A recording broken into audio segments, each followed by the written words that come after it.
Hello and welcome to the Courage Coalition. Today's episode is going to be so good, you guys. My heart is just full right now. We're speaking to my dear friend, Judy Martin. And I say she's my dear friend because she is absolutely my dear friend. But I met Judy 16, oh no, 16 years ago.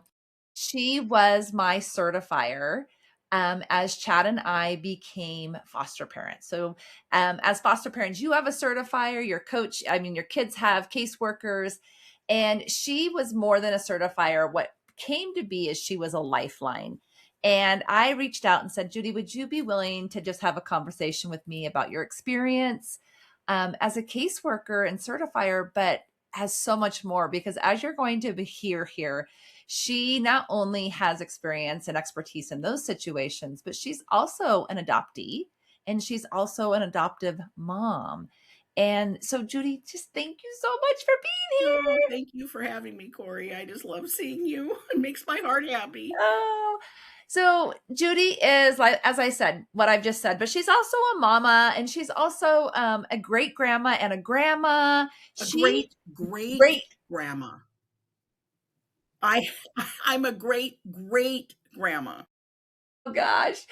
But she is just a true shining light. You know, she has seen so much in this world, and especially as we dive into foster care and adoptive care and trauma and all the things, not only from a personal level, but from that caseworker perspective. And I really think is going to shed some light on some conversation that we're going to have today that maybe no one else can shed light on. So I want to go back because I want you to start from the beginning and just tell us a little bit about your story from childhood. From childhood. Well, I grew up in a typical two-parent home, born in the 50s and raised in the 60s and 70s, and had a great childhood. I had parents that loved and adored me beyond measure. I was adopted at birth. They were told they couldn't have any kids, and so they adopted me. It was a private adoption. I was 10 days old when I went to live with them, and back then they kept babies in the hospital till they were 10 days old, so I just went from the hospital to their house. um, and I was treasured. I was the light of their life.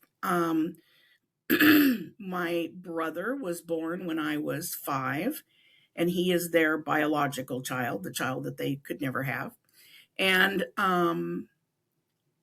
even though I was different, I was still the treasured child. I was favored over him. He was their kid and they loved him. I'm not saying they didn't love him and treat him right, but they always talk about nurture versus nature. I was so different than they were. The three of them were, my parents are gone, nervous Nellies, introverts, shy, didn't like to be in crowds, didn't like to ever have to speak in front of people or be even seen. And I kind of came into this world going, wow, here I am. And have never had trouble speaking in front of people, never had trouble. My aunt said when I was 7, I was running the family. And I know I was making big decisions and doing things. And I can remember going to the post office, the grocery store, the bank, all this stuff for my parents because they just couldn't do it. Um, and I think because I was so different from my brother, and they embraced my difference and used it, but also celebrated it. And um, when I was married, I had 2 boys, and then became a single parent and raised them by myself.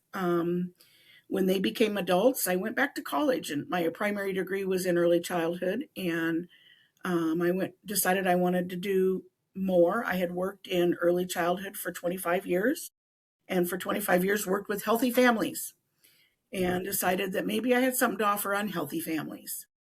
So went back to school, got my bachelor's degree in human services, and got done with that and went, now what? Both boys were gone. It was an empty nester, and I hated it. Hated it. sat back and said, "What was your favorite job in the world?" And my favorite job was being a mom. Mm, So I went, and this is in Washington State, went and signed up to be a foster parent. And in Washington State, they do it a little different than here in Oregon. And they had what's called a short term placement foster parent. So 30 days or less. And I knew I would get attached. So I said, okay, I'll do 30 days or less. And I had 5 different kids during that time and loved every single one of them. Um, Temptation right out of the gate. First 2 that came to me were 2 little adorable blonde haired, blue eyed girls that were legally free. And I'd had them 4 days. And she says, "Do you want to keep them?" Um, and I had to see, I said, "No, you know." And they would now be in their 20s. I mean, that just blows me away. And I transitioned them to adoption. A little boy that I had came to me from a meth house where they were cooking meth. He his It took me a week to get the smell out of his hair. I threw away all of his clothes.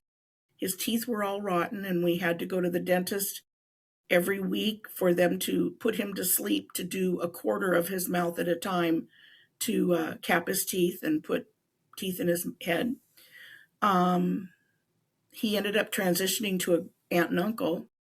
And as an adult, one day I got a text on Facebook that said, "Is this the Judy Martin that was a foster parent?" And I texted back and said, "Yes." He said, "Well, this is Joshua. Do you still have your orange kitty named Carmel?" I mean, it was the sweetest thing. He's now obviously grown and married, lives in Tacoma, Washington, functional adult, just a sweetheart. And he remembers me. He was 4 and 5, and he remembers my cat. He remembers all the fun things that I did for him, and it, it that just fills my heart right there. yeah. And then the next 2 kids I had, they were found in their mother's car in a cemetery, and she had a butcher knife beside her, and she was going to sacrifice them both. They were the strangest children I have ever been around. They'd had very bizarre upbringing, and they ended up transitioning them to a special placement where they could get some mental health help Yeah. because they desperately needed it. At that time, I ended up moving back to Oregon to take care of my parents and was done fostering because I moved, obviously, states, but had full intention to get recertified once I got down to Oregon. Got my job as a caseworker, a certifier, and I had to work for the agency for a year before I could get certified. And then I had to be certified out of a different county. So I got certified, and before my certification was even done, an adoption worker came to me and said, "I have this 4-year-old. She's blowing out of a placement of mine. She's in a pre-adoptive placement. They're about weeks from the adoption being final. And she's been there 2 years, and she really needs somebody like you. Somebody that knows early childhood, somebody that's got some education experience." And I said, "I don't know. I don't know. Again, I'm kind of in this for short term. I'm kind of in this for, and that she had to be out of where she was. So they moved her to another foster home that was overfilled, and she slept on the floor. And then they were done and had to go to yet another home before she could come to me. And finally, when she came to me, she was, "How many nights am I going to be here?" Type thing. But she came to me and very broken, very broken. Total reactive attachment disorder. Didn't, we could go to the grocery store and she'd walk up to somebody and say, "Oh, I love you so much. Will you take me home with you?" There was no recognition of attachment at all to her. Um, I'd had her, and the caseworker came to me within a couple weeks and said, how's it going?" And I said, "I can't do this. This kid's too much. I've never parented a kid like this, and it's too much." I mean, it was everything. She was in Head Start, and something didn't go her way. She was winging chairs across the room, and hitting teachers, and she was out of control. And I just said, "I don't know if I can do this, but I'll keep her for now, and 6 weeks. I'd had her 6 weeks. She was still way out of control. And God woke me up in the middle of the night and I heard his voice. Second time in my life, I've heard his voice. And he said, she's where she needs to be. She needs you and you need her. I went in the next day to the caseworker and said, okay, sign me up. She's mine. And when I reflect back on that, and even just through prayer, God has really said, she needed to be an only child. She needed one parent, not two. She would have manipulated a marriage like you wouldn't believe. I mean, the queen at that. And that's what she got. She got 100% of my attention. And she thrived. That doesn't mean she didn't have issues. And her issues were tremendous, tremendous. There wasn't a week that went by that I didn't get called to the school 2 or 3 times during that week. And she's been in therapy since the day I got her. And she's tried EMDR. We've done, all kinds of things. She's been to the mental emergency facility several times. She's attempted suicide several times. She's been hospitalized. She has a eating disorder. She's anorexic. She was hospitalized for over a year. She's been in residential eating disorder treatment facilities 5 times, outpatient several times. Mental health issues are there, and the damage was done in those first 4 years. The You know, other I want caveat to this is that she was born positive for meth. Her birth mom admitted to smoking meth, taking Valium, and drinking alcohol every day of her pregnancy. So she was born addicted and had to go through withdrawals the first 6 months of her life. So she's quite the cocktail of issues and past. But I love her to pieces, and I do what I can. I want to talk about, because, well, first of all, thank you for sharing so vulnerably, because I think that we so get stuck in the stigma of what mental health looks like, what trauma looks like, what adoption looks like, all the things, and not being able to quote unquote fix it. But I Okay. want to go back to the fact that, I don't think, I know as a culture, we believe 2 things. One, they don't even remember all those things happening. So how Mhm. can it be affecting them, right? Mhm. And 2, the story of what you had said is that I was born at birth and I was cherished. And so there's nothing wrong with me. There's Mm-mm. no trauma. There's no Mm-mm. remembrance. Right. And there is a huge falsity of that is proven in science. So if you're a science-backed person, it's proven. If you're a faith-based person, it's proven, because we believe that we can out teach, out nurture, Love. um, out love, or even out, what do I want to say? Like consequence Mhm. trauma. Mhm. So I would love to go back, and not only from your personal perspective, but also your professional perspective, because the beauty here is that you got to see lots of homes do things differently. Mhm. I just have to digress for just a second, because I remember the first time Judy said to me, okay, we need to start thinking about sensory processing disorder. And I know I looked at her in the eyes and was like, what? What? What are you talking about right now, you crazy woman? What is this thing you're talking about? But not only is it so powerfully true for that child, but almost every child I raised after that, but also going back and looking at my biological Yeah. children, Yep. right? Yep. And Yep. that realization of, oh, I missed that one. Yeah. Yeah. Yeah. I missed the boat so long. Like, Or, right? "Oh, that's what that was." Yes. I do that with my son. I think, "Oh, that's what that was about." He Right? had this thing where his socks had to feel just right in his shoes. Yes. And I Yeah. thought, and he's in his 40s and he still has that. And I think that's that sensory Yeah. processing. And my 20, I mean, both my boys, but my 27-year-old wouldn't wear pants for the longest time. Mm-hmm. Nothing could have tags. And, and now we can look back and go, well, he was probably on the spectrum, right? Because I mean, the gift of intellect and then the Right. sensitivity of this. But again, you did your best until you knew better and then you did better. Exactly. And that's kind of the point of why I want to have these conversations, because it's not a blame shame game. It's No. maybe there's something new, Right. Or right? maybe I hadn't thought of that. Yeah, Yeah. right. Yeah. So let's talk just a little bit about that thought process, or that research and studies about trauma, not only early in childhood, but also in the womb. Mm-hmm. Well, I know my daughter was affected. I've seen the videos, I've seen the studies about the neurons forming in the brain and those mothers on meth and what it does to those neurons not reaching. And without a doubt, my daughter's got a lot of neurons that don't reach and touch.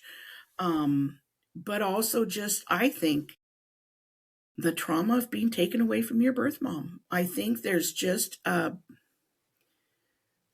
innate, the reason that baby calves know which cow in that whole field is their mom, you know, the way that, there's an innate connection. I always knew I was adopted. My parents never sat me down and told me. I just always knew. Um, and they had painted the picture that they wanted a baby, and they walked through this room that was full of cribs, and there was all these babies. And when we saw you, we knew you were the one. Um, but from the time I was really old enough to understand what that meant, every year on my birthday, I would go have a pity party because somebody else out there was thinking about me, or at least I hoped they were. And were they grieving the loss of me? Because I was grieving the loss of them every year on my birthday and every Christmas. What are they doing?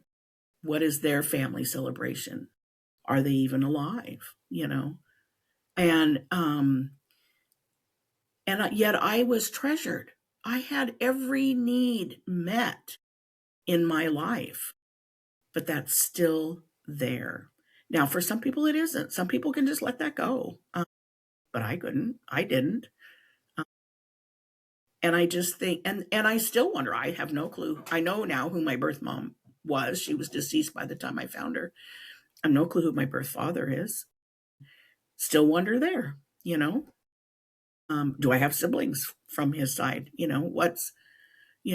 But that trauma is real, whether it's drug induced, whether it's the separation, whether it's a placement or parenting or environment, whatever it is.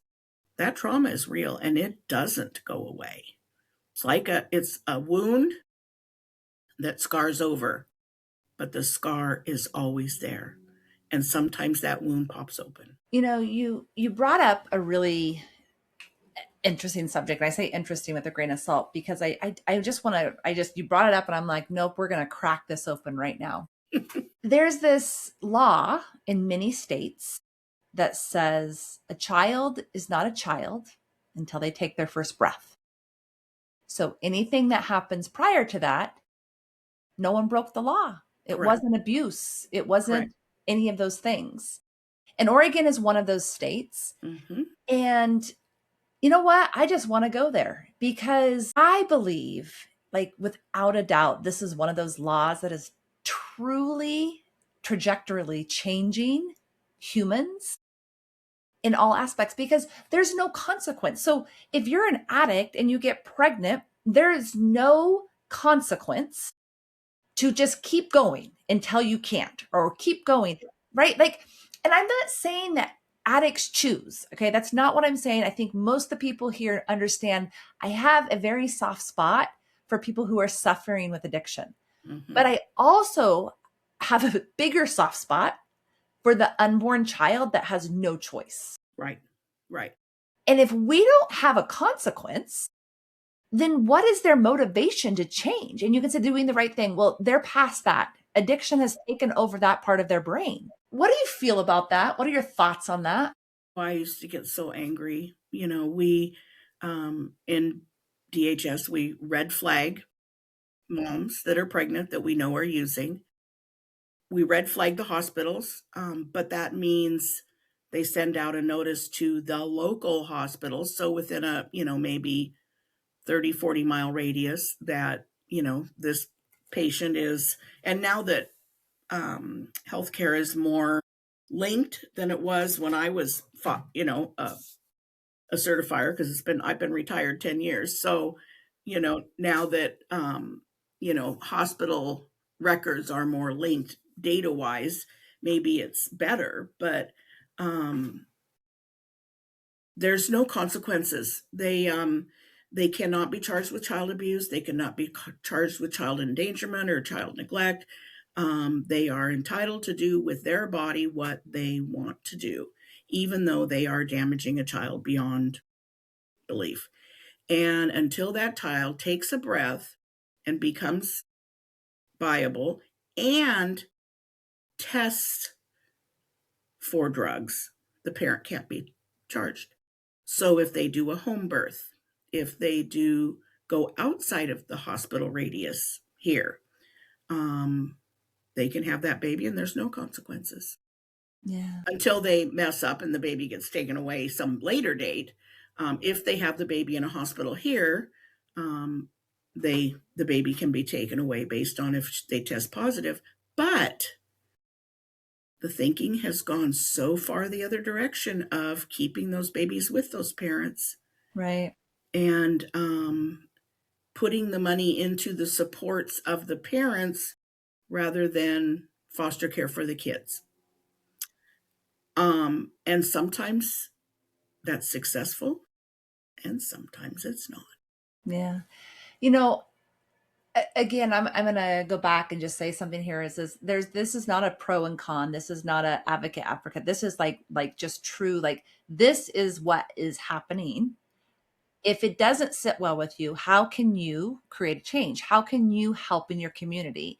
And the return to parent movement has been really big for a long time, honestly. It has Um, and we have seen success. yeah, some success, but statistically, the success is not coherent to the effort. Right, right. And I think that's for many reasons. And I'm not going to go too deep into that right now. But the fact of the matter is a majority of foster care statistics are based on the fact of addiction. The biological parents are addicted. Now, not always. I had cases that was not the case, but for the most part, I would say addiction is a component of the foster care removal. And if addiction is a component, we can't out shame, we can't out motivate, we can't out support somebody that doesn't understand or want to get clean. Right. Or understand what they're doing Right. to their children. Right. We had a bio mom who I think she was on her 8th pregnancy. And in court, the judge said, "What is it going to take for you to quit getting pregnant?" And she was using, all of her babies were drug affected and all of them had been taken away. So the state was paying for 7 kids to be parented by somebody else. And she was pregnant with her 8th. And she says, "I'll keep having them until you let me keep one." Mm, And I don't know what happened with her, yeah. but she probably has had 10, 12 by now. Who knows? But, that is their mentality. I want a baby and you keep taking it from me and I'm going to keep doing what it takes to have that baby. Yeah. It's a commodity. It's a possession. It's not a Right. life. Right. It's a And they possession. think it's a right. They think it's a right. Absolutely. You know, one of the thought processes I have, and people have heard me speak about this because it's one of my biggest pet peeves right now, is that because of this return to parent initiative motivation, and again, I've had some successful returns, you guys. This is Mm-hmm. not this is just facts. Is there's a federal law currently, a federal law that says if a child has been in a group home, even if that's a therapeutic group home for 12 consecutive months, they have to move, they have to be done. 18 months in two consecutive homes. Um, and I want to just take a second to understand this, you guys. And the reason this law is in effect is for this return to parent initiative. Okay. Because group homes historically have this horrible, horrible history. There's been so much abuse and so much wrong that we get stuck in that. But I want you to take a second and just think about the child that Judy has described. And her daughter was 4 when she adopted, but still, multiple homes, multiple traumas, multiple convictions. When I say convictions, like convictions against the heart and the brain and the soul, right? Mm-hmm. And we talk about kiddos that are in these group homes later in life, and we're only going to quadruple those, right? We're Mm-hmm. going to, maybe they've moved 12, 13, 14 times. Maybe they've been abused in and out of the system. Maybe. But this is one of those thought processes of is that we are creating a policy. We are creating an initiative based on statistics, not humans. Mm-hmm. We are not taking it by case scenario. And everyone's like, well, you can't do that. It's just not possible. And I'm going to say, yes, it is. If we allowed our caseworkers, if we allowed our certifiers, our attorneys, our judges to make it a case by case versus a policy law, what would happen if that child actually began to be seen as a human? I think is the potential for amazing things to happen. Amazing things. You also have to take the variable in of there are people in casework, in supervisor roles, in all kinds of roles that have their own agendas, Yeah. that don't follow policy, that kind of do what they want, not what should be done or what's supposed to be done. And I'm not saying that that's a high percentage, but they're Right. there. They're there. If the kids truly came first, of course, it's the best case scenario of anything. And I saw kids literally grow up in the system, even though we had laws and rules that said how long they could be in care. Didn't. It didn't matter. And those kids are messed up. I mean, they don't know whether they're coming or going. I mean, I've got a child that was from 4 years old on, had a consistent caregiver 100%, who was skilled, who had her in counseling, who had her in every OT, everything that I could have her in. And she's still messed up. And imagine these kids that have been in, and when she came to me, I was her 7th home. Okay. At So 4 imagine years. these at 4. So imagine these kids that are now teenagers and have been in 12, 15 homes. Couldn't even tell you how many homes. And sometimes get moved as a result of their consequence, but sometimes just get moved because there was something better that came along for that foster parent, or that foster parent had a change of mind, or, you know, it's taken so lightly Yeah. sometimes, Yeah. and not realizing the damage it's doing. And the other piece is, and I, we forget this, and we tried so hard when we were placing kids. Kids can have a constant in their life, and it doesn't have to be their parent, their foster parent. It can be their softball coach. It can be their piano teacher. It can be a neighbor. It can be a grandpa, a grandma that maybe can't do the care, but can be there for that kid. That constant can make such a difference.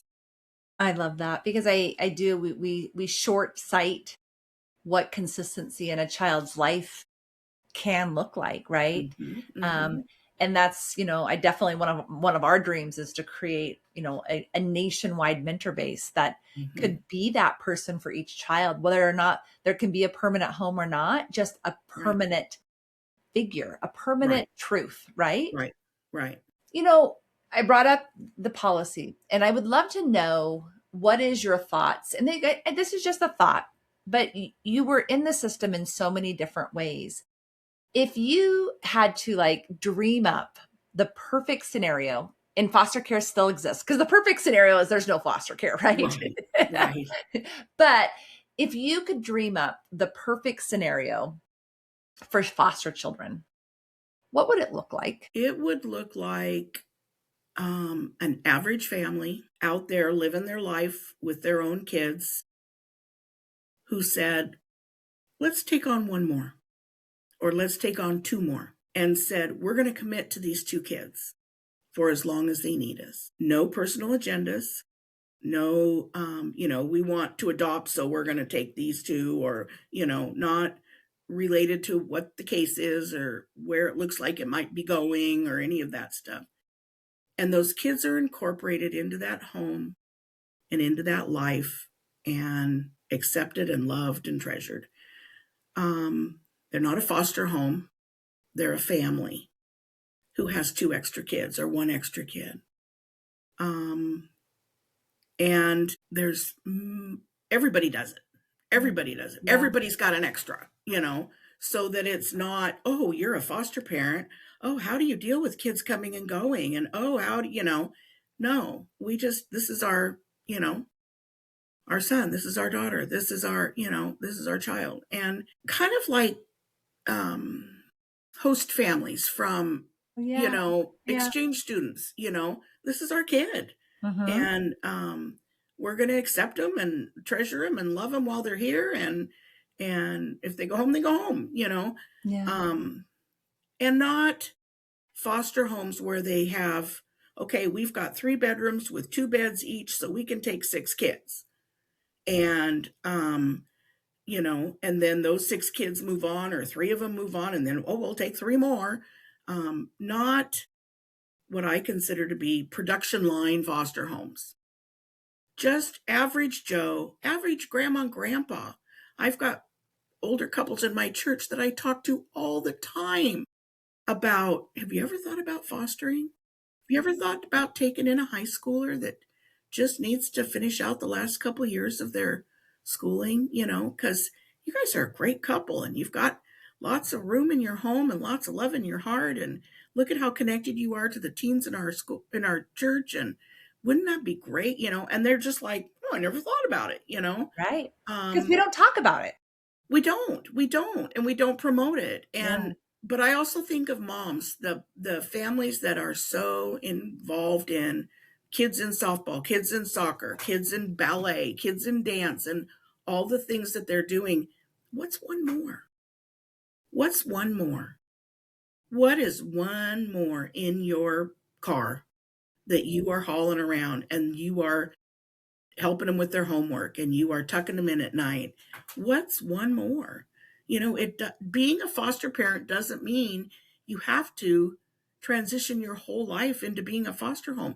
What it means is you take another child into your home and treat them as your own and love them and nurture them and take care of them until it's not needed anymore. And then you take another one.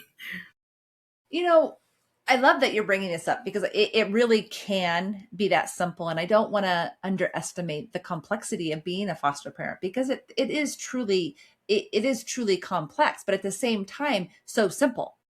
I would Yes. love to know your opinion on what we should do differently to prepare foster parents for the journey. Because, it's an unruly statistic that says like a foster parent that's certified lasts 18 months. Right. And I know that we were almost that statistic. When we Yeah. had that first removal, it broke us. Yeah. And Yeah. you said to us, just give me 6 months. Just give me Mhm. 6 months to sit and rest and be with what you felt. And And I will special pick your next placement. we proceeded to spend 15 years in the system. Mm-hmm. So, but I want to know what you think, what you saw was the reason some foster parents were successful and some were not. Honestly, like how can we prepare these foster parents for better? Because I believe without a doubt that a part of the problem is the lack of training. Mm-hmm. Mm-hmm. And the lack of realistic training. Yeah. And I think one thing that would really be helpful, and I'm pulling on my memory of our support group. Mm-hmm. And we had a medically fragile support group of foster parents that met once a month. That support group was invaluable at that time. It was. And what about support groups where people that are thinking about, not even a support group, but a group of foster parents that meet with people that are wanting to become foster parents, and hearing from the people that are in the trenches? Yeah. I want to hear from somebody that's doing it. Yeah. I don't want to hear from somebody that's a caseworker who's being paid to teach me these statistics. Right. I want to hear from somebody that's in the trenches, feet on the ground, how many kids they've had, what's been the worst, what's been the best, what works, what doesn't work, how do I prepare my home, how do I prepare my heart, how do I prepare my biological kids, how do I, all of those things. And also the other thing I hear you saying, there's so many things I want to talk about right here, but one of the other things I hear you saying right now too is that, it's one thing to have a certifier come and teach you the basics, but what we also, I think, have to ask is that then you're only getting one opinion. I don't care how many trainings people go through to be that person, you're still going to get a bias, Absolutely. right? No matter And you're who going we to are. get an experience level too. You got Yeah. people teaching foster parents that have never been a foster parent. Right. And Right. even if you have a panel of foster parents come and speak, what is it, an hour and a half? I Right. mean, it's not really preparing you. Right. And the second thing I really hope people will hear you. And even if you don't have the opportunity to, if you're thinking about foster care, you don't have the opportunity to have to feel this, you have the opportunity to start asking questions, right? Like asking Absolutely. around to different groups Yep. of churches and all those kinds of things to get what you need in order to prepare yourself. But Right. one of the things that I think when we had that support group, well, there's two things. Is one, it was a connection to other people doing exactly what we were doing. And that is invaluable. That is It really is. absolutely invaluable, even when you're in it, because, there was a comment that was made to me early in our journey, and it was made by someone that had never been a foster parent. But she looked me dead in the eye. She said, Corey, you chose this, so quit bitching. Hmm. And I was like, Whoa. whoa, because one, I wasn't bitching. I thought I was talking to a friend.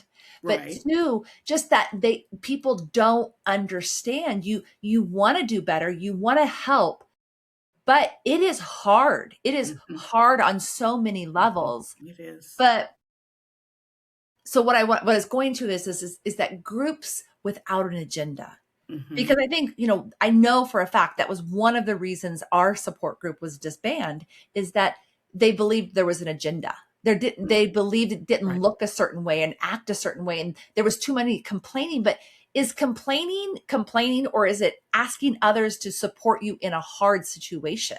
And is it And venting and asking for help and advice and right. suggestions? Yeah. Yes. But there Yeah. was an agenda. It had to look a certain way. And it's funny because as soon as that agenda took place, the group disbanded. It did. Yeah, Yeah. there was no need for it because nobody got what they needed out of it. Right. But I think we look at that in so many ways in our world of how support has to look a certain way or how growth has to look a certain way. But one of the things that I believe to the depths of my soul is that early on in our journey, Chad and I took advantage of a guest speaker coming to our county. We had to pay for it. I look back and I now remember Hmm. having to pay for it, but it was TBRI training, and it was just a day long. So it wasn't the full training, but it was like this bam in your face knowledge base. And I remember Chad and I sitting at that table going, I mean, honestly, you guys, here it is, man, we fucked up. Like what did we do to our kids? Right. Hmm. Because we Hmm. were young parents. We had Right. no idea that this trauma based knowledge, I was like, this was like a foreign language to me. Hmm. But yet we had been foster parents at this point for at least 2-3 years. I think it was a little bit longer than that, but I want to say at least 2 or 3 years. And we had never even heard this word, right? Mm-hmm. And then to go back and say, oh, well, yeah, we've done this too as young 18-year-old parents. Oh yeah, we've impacted our kids, our biological children in some Mm-hmm. way because of what it means to understand what trauma looks like. It doesn't have to be the meth house where you're exposed to abuse and neglect. Trauma is a really big, huge umbrella. Mm-hmm. And I just think about the simplicity of what if we could just have that as part of that initial training? Mm-hmm. Wow, what a concept Mm-hmm. for people to begin to actually understand what trauma looks like and what can happen in children's brains. Well, and even I'm thinking of a removal that we made, and I have to be careful with the Yeah. details, but um, a family with many kids, they were being raised with abuse, physical abuse, and very, very odd beliefs and parenting. But that was those kids' as normal. Yes. They didn't know there was anything wrong with that. They didn't know that you don't get hit every day. They didn't know what that was like. So when maybe the trauma is the removal, but also the trauma of adjusting to a whole new culture. Yes. It's like you've pulled these kids out of this culture and plopped them into a different culture, and you're trying to not to understand why they don't get what Yeah. normal things are. Right. Healthy. Yes, Yeah. yes, And yeah, I when you say that, there's a beautiful saying, or I don't know if I read it in a book or it says, but when a child only knows chaos, chaos is all they desire. right, right. That's a security. Yes, Yeah, right. That's what they know. That is their belief. That is their truth. Is this is what our world looks like. We have chaos. And so you bring them into a home with structure and consistency and safety and quiet. and calmness, and yeah, And all of a sudden they are out of control they're because lost. they're Yeah, not safe. right, Right? right, right. And so they're going to create The that chaos. chaos Yes. so that they are comfortable. Absolutely. And it's just simple things like that when we begin to understand that how different we can show up, but Right, yet we don't teach these things in that 8-week training. right, Now, right. again, it's been a long time since I took that training. I don't know if it's changed or not, but I don't either. it's I think it's just devastating that we don't bring more of what we know at this point in the game. What we know about biological trauma and the cycles that they've experienced, about the trauma, just the intricacies of addiction, which Hmm. is what we're going to be dealing with over and over again, Forever. Yeah, right? Mental health, uh, trauma, all the things, but we don't prepare our foster parents in a way. You know what, Jody? I'm going to go back even a second step.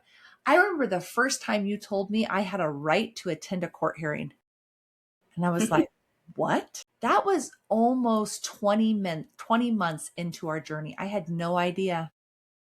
and see, that should have all been in training. Right. It was not. No, No.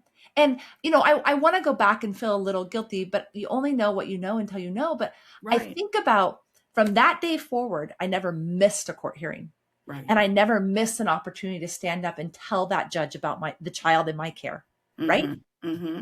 And that the case that happened first and almost broke us, what change I could have made Hmm. by attending that. And Right. I believe in faith and what is meant to be. And I know without a doubt that it just is what it is. But dang it, why aren't we even doing the simple things? Right. Right? Right. The That's basic. policy. Right. Right. But the thing is, too, Corey, is you were the kind of foster parent that we need. You were the foster parent that family was first. Yeah. Family was first. And we will bring a child into this family that is someone else's child. And they're first too. But we're not doing this to let me give you an example. I want to say this because this is something that haunts me. It really Okay. does haunt me. One of the things that foster parents discover pretty early on is, hey, if dad works full time and mom doesn't want to work, she wants to be able to be home with her kids. If we do foster care, we can bring a little extra money into the home. So I have a family, and mom wants to be able to be home for her kids. I think they had 3 kids of their own. And dad works, but couldn't cover everything. So they take in 2 foster kids. And they're like, wow, this is cool. And they get easy kids. It's going smooth. They're 3, the 2 all blend and everything goes great. And they're like, wow, well, if we take in more, we can have more money coming in. But we can't take in more with what we have. So maybe we'll go look at a bigger house. So they go find a bigger house and they buy it, or take out a loan and go to buy it, move to it. Okay, now we've got a whole nother bedroom. We can take more. They call me and we can take more. And I go out and I certify the home for more. And DHS is thrilled because we always need foster homes. And they've done great to this point. So we go and we say, they've got 5, we can put 2 in. Oh, shoot, we've got a sibling group of 3. We'll ask for an overfill exception. Okay, so we call them. I know this is a lot, but we've got a sibling group of 3. They can all stay in that one bedroom. It's an overfill, but we'll write the exception. It's not a big deal. It's the certifier's problem because that just means she needs to come and visit more often. Could you please take these 3? And we'll try to find them another home. So we put the 3 in. Well, now they've gone from 3 kids to 5 kids to 8 kids. What's going to happen? Yeah. An allegation. Right. And it's not a huge allegation, but it's enough allegation to cause an open investigation. And it wasn't anything they did other than lack of supervision because they had so many kids, they couldn't have eyes on everything all the time. And it's founded. And guess what? All the kids are removed. They're no longer a foster parent. Guess what? For sale sign in the front yard. Guess what? Mom's now back to work. Yeah. That is my heartbreak. Yeah. That haunts me. And we did that. Mm. We encourage that because we're so desperate for foster homes and so desperate for people that will open up their heart and open up their home. And yet what we need is more people that will just take that 1 or that 2 and not do this as this big, huge money-making, mom can stay home thing, but more, mom's already home. What's 1 more kid? Right. To the soccer practice, to the dance class, it just saddens me that we did this to this family. And it haunts me. It really does.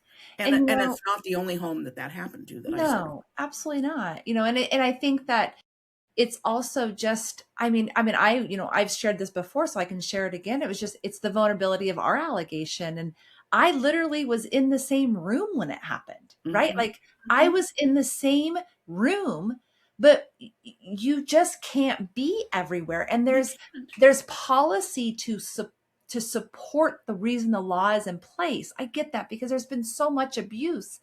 And, in my situation, in our situation, the allegation was not founded, but it doesn't make it easier. And I think that's sometimes the reason we get broke, right? Because all of a sudden the thing we're trying to support is coming against us. Right. We think, right? I'm helping you out. Yes. And here you are coming to my home with a microscope and telling me what I'm doing wrong, but I'm helping you. I took these extra 3 on to help you because you were desperate. Right. And yeah, so it's just an interesting component. But what I want people to hear you saying is that 1, yeah, it's hard. This is the hard I'm talking about, you guys. Yes, it's easy to love a child, but there's so much more than loving a child that is involved. And this is not to dissuade you. This, what I want Judy to hear, what she's saying, I want you to hear say is that you get to choose. You get to choose your boundaries. You get to Mhm. choose your choices. And you have got at some point to not let your heart make those decisions, but make your life make those decisions. What comes first? What is the most important? When we had our allegation, I can remember laying on my bed in the fetal, I was in the fetal position and I was sobbing because all I could think about was they're going to take my kids. Mhm. Right. And I Yep. and so I started planning. I'm like, okay, I'll just pack my bags and I'll move out because the allegation was against me because Chad wasn't in the house at the time. And so I just had this plan. And you know what happened? My little Haley walked up to me and she says, "It's going to be okay, mama." Right? Right. And I just knew like in that moment, it's going to be okay. It's going to be okay. But this is the hard, and it's about boundaries. And I didn't actually let any boundaries go. You guys, I didn't let anyone force me into anything. I think one of the things I was really good at is saying, hell no. Oh yeah, you were very good at that. You were probably one of the most discerning foster parents that I had in screening a placement. Yeah. You would screen we screen you as a foster parent, but you would screen this kid. You know, what's the family situation? What's the legal situation? What's the health situation? What's the emotional, mental, all of that. You were very thorough and very particular. And you should be. It's your family. And That's the no one right knows thing your to do. family better than you do. Right? Like Right. it's like these Right. kids, it's like no one knows the child better than you do because you're taking care of them 24 hours a day. So your voice has to be heard. Your voice needs to be heard for that child. But same with your family. It is your job to say, but is this the best fit for my child or for my family? Right.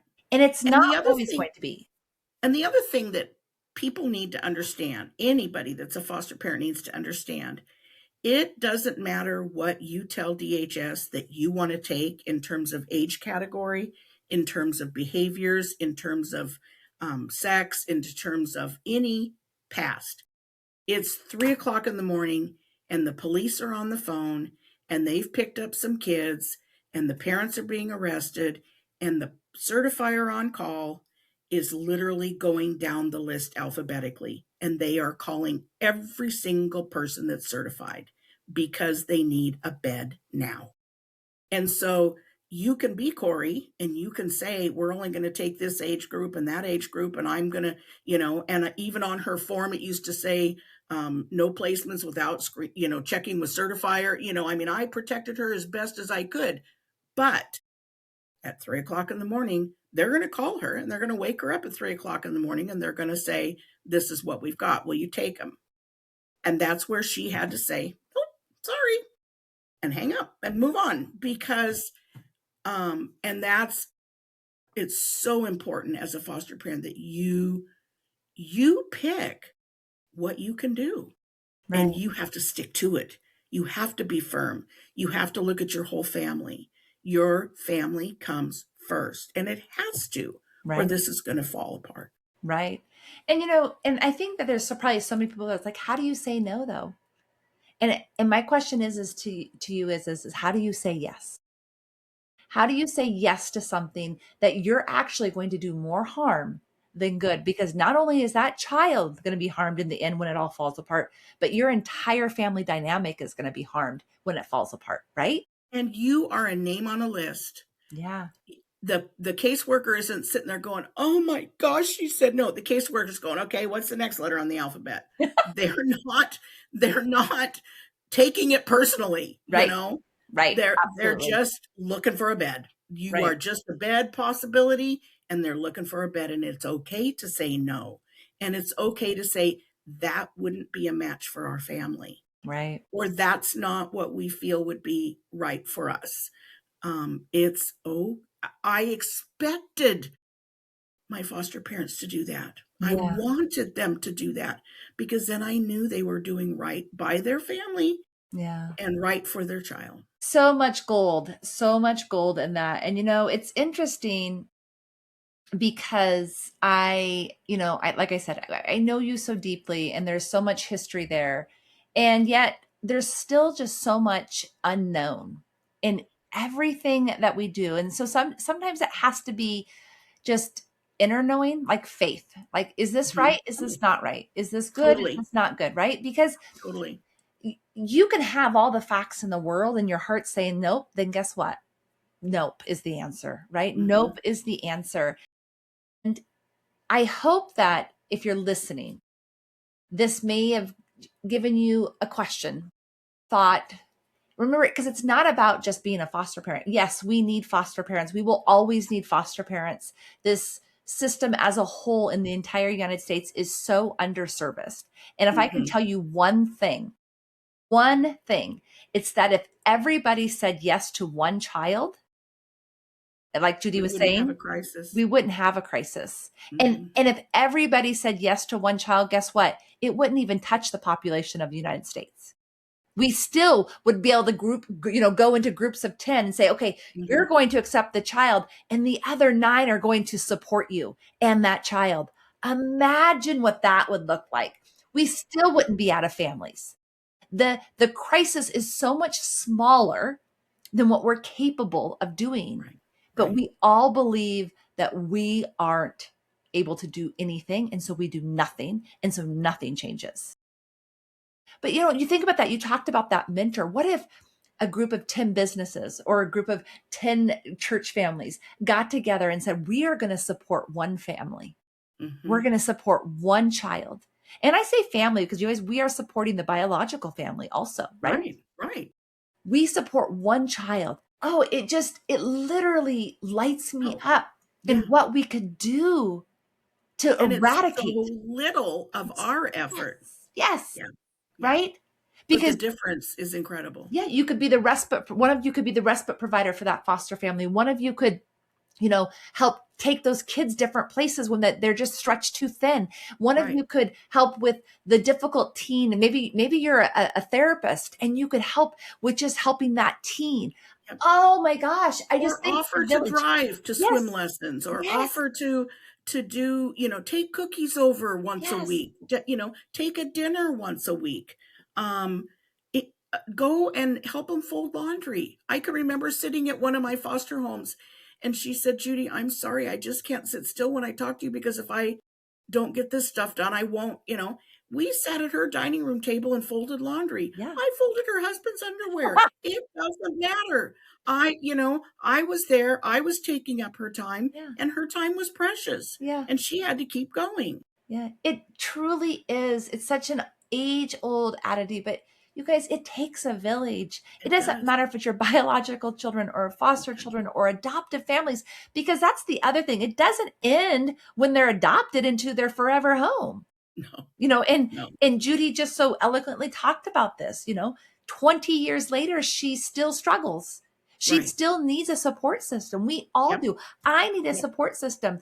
And in our small community, no one understands adoption, right? It's just not something that they've dealt with. And so when I show up with that hat on and I'm like, Mhm. "Oh no, no, no. I don't care what you say. This is what the problem is and we need to address it." It's like, "Whoa, wait a second. What's happening here?"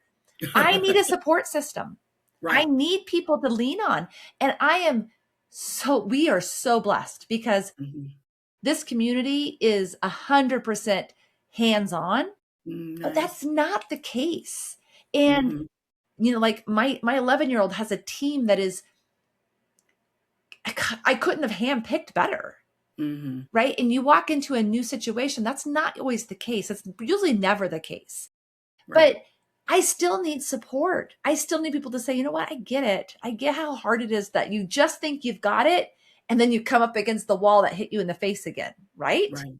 Right. And it's not just, again, children who have been adopted or foster care. It's humans. Yes. We need to rely on each other more as a human culture and Mhm. just say, how can I support you? How Right. can I help you? Well, and I think also we need to step outside ourselves. Yeah. we get so wrapped up in our own life and taking care of ourselves, and I'm going to get up on Sunday morning and I'm going to go to church and I'm going to worship and I'm going to come home. But what was that 10 minutes that I sat and talked to a teen and asked him how school was going? How's cross country going? How are you doing? That 10 minutes made his day. Yeah, And it was 10 minutes out of my time that was nothing to me. I mean, it was important to me to talk to him, but I mean, it didn't take anything away from my day. absolutely. And I think that it doesn't take much to give them, any child, that, Yeah. to make them feel special, to make them feel loved. You don't have to My be daughter certified. was in a Yeah. Go ahead. my daughter was in a program here in town called the Wraparound Program that was sponsored by the county, and it was a program where they had a caseworker that was managing her school and behaviors, and she had a counselor, and they had what was called a peer, and she called it her paid friend because she knew that she was being paid to do this.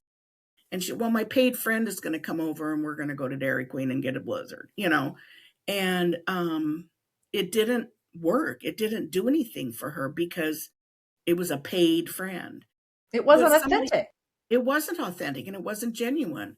But if somebody else had reached out to her and said, "Hey, I've been thinking about you. Let's go get a blizzard and chat," she would have gone and spilled her guts and come home renewed a little bit Yeah, and maybe take a little bit off of me.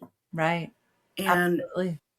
it just doesn't take much. And it does take a village. It does. And sometimes you have to beg for that village. You have to go and reach out and say to your relatives and to your friends, I need help. I really need help. I'm in over my head and I need your help. Can you help me? And you know what? What I will say to that is if that person comes to you, ask them 2 questions. Do you need me to listen or do you need me to talk back to you? Right? Right. Because Or do you want my sometimes, advice? yeah, Right. sometimes we just need someone to listen, Yep. Yep. right? That Yep. is that is the gift. And it's not always your opinion that they need or your advice that they need. It's just a person. Mm-hmm. I So say that to my daughter a lot.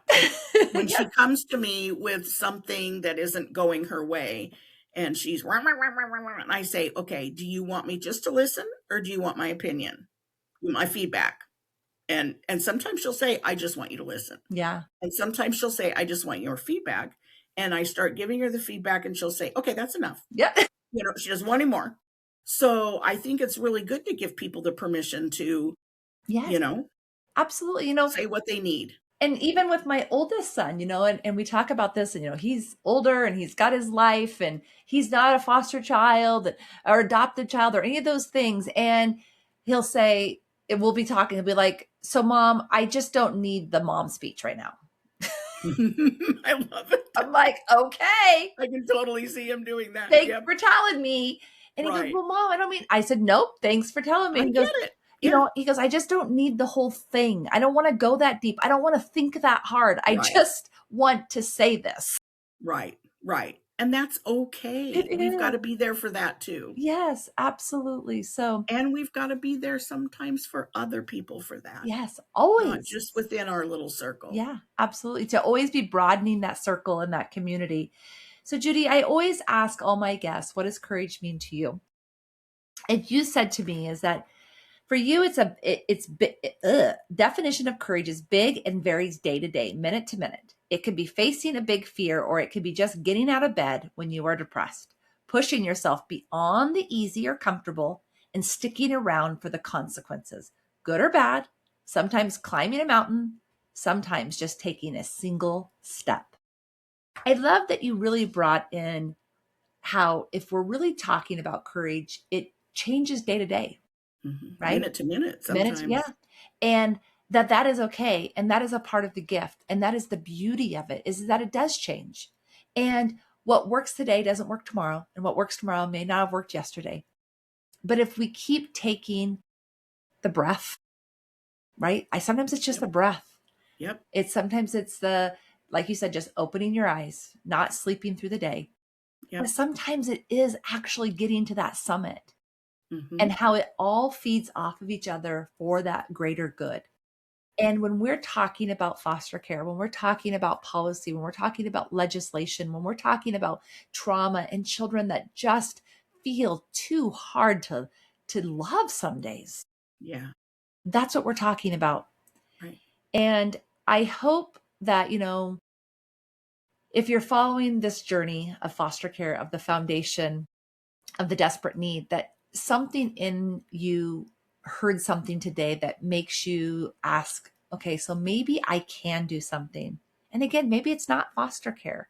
Maybe Right. it's having the conversation at church, giving Mm-hmm. that child hope.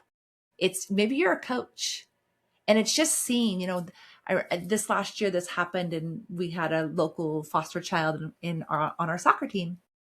And it was Chad. I know it's just Chad showing up to pick her up and to drop her off as Mm-hmm. many times as she was asked. No questions asked, Huge. no complaints, Huge for that family. right? Just Yeah.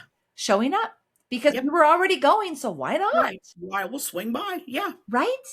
It Right. can be that easy. That's what we But need. sometimes the courage is accepting that help too. Yes. Yes. Or asking for that help, Mm-hmm. right? Because Mm-hmm. like you said, sometimes you have to ask for it. That doesn't mean anything about you. It's just Right. truth, right? Yep.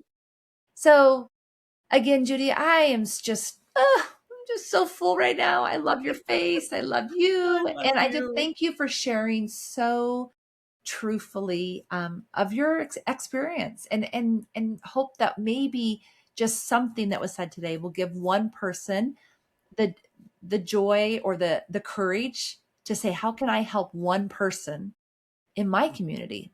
Right? Right. So you guys, remember, I say it every time, just share, download, and leave us a review. You never know when one episode changes somebody else's life. And from the bottom of my heart, remember, I love you and I mean it. Until next time.